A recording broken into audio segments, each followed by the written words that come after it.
Micah Parsons has been sent to the Green Bay Packers. I wish things didn't have to be like this, but I'm happy to be here. There's no bad feelings on my part. The Parsons Project is underway. I'm a legend, they'll remember me. Oh, here we go. Micah Parsons will make his much-anticipated return to Dallas Sunday night as the Packers visit the Cowboys. Let's hear from both Micah and Jerry on the matchup. You know, it's gonna be painful. You know what I mean? Dak's my guy. You know, he was always like a good mentor for me. But you know what it is. I always told him if I ever faced him that, you know, it'll be a great matchup. So I'm excited to see what Sunday brings itself. Jerry, do you feel any extra competitive drive to win this week with Micah Parsons coming back? Yes, I do. I've said this time and time again. I think the world of Micah as an individual, and of course know him well. But and I might say I wish him well, except it's obvious I don't this weekend in terms of Green Bay winning the ball game. All right, Doggy, is Micah Parsons' return to Dallas important? No, can we put a little cold water on this, please? A couple things. First off, it's the fourth game of the season. It's not like he's been gone for 2 years and it's his long anticipated return to his old stomping grounds. This isn't Charles Haley versus the Niners? He left a week ago. I mean, it's not like he's been gone for a year and a half. The man left in September he left a week before the season started. So the idea that somehow right now, wow, what a great, this is not Joe Namath coming back to play for the Jets. That's number one. Number two, if you're a Packer fan, are you more worried about, well, let's let Parsons kill the Cowboys? Or are you more worried about your offense making sure that they win the football game after that disaster against the Cleveland Browns? And if you're a Cowboy fan, now the Cowboy fan I understand because their defense is bad and Parsons isn't there, so I can see a little correlation. But if you're a Packer fan, you don't care what Parsons does against the Cowboys. You care about your offense scoring some points. The Browns shut them down. They blew a 10-0 lead in the 4 minutes to go after everybody, including him, put him in the freaking Super Bowl. Greatest team in the world. Packers look great against Washington. You went on and on and on about how great the Packers were. Then they walk into Cleveland. You could have played quarterback better than Flacco, and they end up losing the game. So the idea that somehow, some way, I'm supposed to sit there on Sunday night at 8:25 with my buddy Tirico, who was on your channel yesterday. It's now called Stephen A. Smith Radio at 4:30 in the afternoon. He's all excited to see Dallas and Green Bay. I could care less. Give me some baseball playoff matchups for crying out loud. I'm not here. I'll give you mad about now. I am not interested. I can care less. This doesn't do it for you? Don't play on the moon. I'm not interested Sunday night. Please, it's Green Bay against Dallas. Lombardi against Landry. That's what the game is about Sunday night. Doggy is lying. He's lying through his teeth. I was just about to say the same thing. He lied his ass. Don't believe Doggy for one second. He's going to be glued to that TV Sunday night. You understand what I'm saying? And my thing is, it's important because it's going to highlight the deficiencies in the Dallas Cowboys and what an annihilation I believe is coming their way. You know what? CeeDee Lamb being hurt, you understand? I mean, and Dak Prescott having his primary weapon out with a defense that's just not going to be able to stop anybody. Micah is going to be hunting.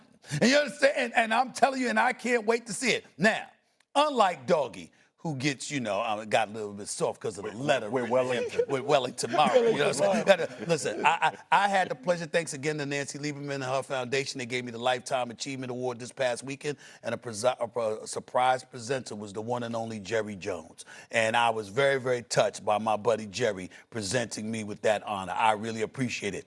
It doesn't stop me, dog, from pointing out what need to be pointed out. And that is an annihilation is coming. I'm expecting an ass kicking to show up Sunday. I'm expecting Micah Parsons to roll up in there. And matter of fact, when you remember when he got his first sack of the season against Jared Goff? Chased him down and then stood up there and pointed like for a second. Sunday night, he's going to be pointing at Jerry. He knows where that suite is. He knows where Jerry's going to be sitting. And he's going to be right there. He's going to be pointing at him a lot.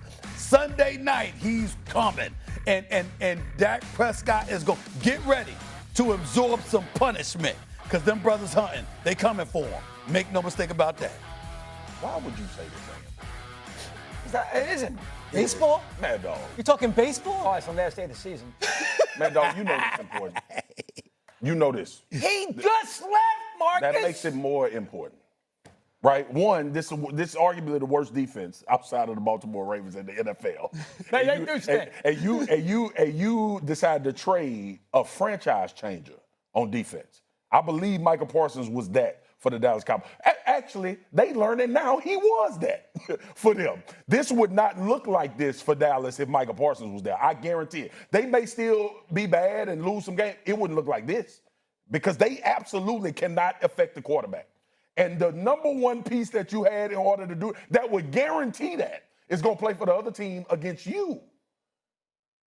You, 4 weeks after you decided not to pay him. You know what else makes this a little bit crazy? They signed 2 players to contracts after they let him go. That's right.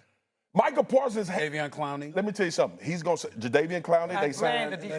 Big money. And Bland and Tyler. Yep. That's right. Smith, the offensive guard. Well, he's going to make the argument that that's what not. No, that's saved the money. But I don't want to hear that, Stephen A. Because none of that is helping them right now. Right. None of it. In the right now, none of it is helping them, and none of those guys were going anywhere. Well, Bland's not the problem. It's more Trayvon. Well, yeah. You got Kyrie, and they're struggling. Right. Here's my point, though. Let me get to my point. Because when you 4 weeks ago had this saga about your best defensive player, Jerry Jones himself, your presenter, himself, my buddy, said. What a joke he said. You remember what he said, Mad Dog? I'm like you now. I'm right. You remember what he said? We had to get people on this defense to stop the run. Are they doing it, Mad Dog? Nope. No. Okay. Micah Parsons' biggest contribution to this team was what? Pass rush. Getting to the quarterback. What do you think they had in sacks on the year? What you think they ranked? The last 29th. That they got a sack? Almost last. Almost. In the NFL. 4 sacks in 3 games. 4 sacks. Can I ask you a question? Yeah, what's up? When Green Bay went to Dallas in the playoff game 2 years ago, who was on what team? Michael was with Dallas. And how many points did Green Bay score? A lot of them. 48. Did Parsons have any impact in the game? No impact. Okay. No one on defense. They started off with Aaron Jones running the football all over them. That's how it started. Mad Dog, That's how it started. Zero to do with what we're talking about right now. What we're talking about right now is you trading away a guy that is arguably a generational defensive player in the league, in today's NFL. And he's coming home to play against you, where all the things you gambled with letting him walk out of the building are not happening. Mad Dog, what if Micah Parsons have 3.5 sacks? What you think the conversation gonna be? He's got to do that first. Because we're not talking about Dallas going to the playoffs. Like, those conversations have sailed. That ship has sailed based on what we've watched. There are going to be 60,000 plus fans in that stadium watching Micah Parsons destroy the Cowboys, and you say it ain't important? I got to see that first. What question for you, though? Well, that means you'll be watching. You'll be watching. Entertainment purposes. Maybe. Entertainment. I want to read about Stephen the A. Titanic. Stephen A. Peter, I don't know. Let me tell you something. Yeah. Y'all didn't catch this. All right. In my mind just now, I walked him right into it. He had no idea I was walking him right into it. That's right. When I said he was going to have 3.5 sacks, what you said? I got to see it first. That's right. And what did he say? You're going to He be said watching. you're watching. So is it important, Mad Dog? Is it important? Yeah. I just won the case. You said I just won the 60,000. case. Way to go, bro. 90. Way to go, big boy. 90,000. You know it? Right. Also, You know You're it? going to be watching that. you don't think please. there's entertainment value of the camera panning to Jerry wincing Come every on, time man. Micah does a set? You don't Mad think there's Dog, any you know value better in than that? that. Jerry might be hiding that day with the suite. I don't think Jerry's Jerry's not ever gonna hide. hiding. Jerry will never hide. You know that, Mad Dog. Never hide from the camera. Well, I'm going to root like hell for Dallas this week. You want to be right later. Pat Rob and I will bet Dallas just to annoy you guys. You may continue. Pat Rob was on the phone with us before the show. was. You said he used to work at the Vatican. Yes, he did. 5-year His language did Oh, not. terrible. But His language was, I was like, oh my Lord. You shorten father. He in his phone as Father Rob. Yeah, he used to be a father. That's the fat part. But he cut it off and called him Fat Rob. It sounds better on TV. Father Allen Robinson's too much. You know, Allen Robinson. I love him, man. You can't help but love him. You may continue. We got a quick take coming up after this, obviously, and that's what we're going to be talking about because the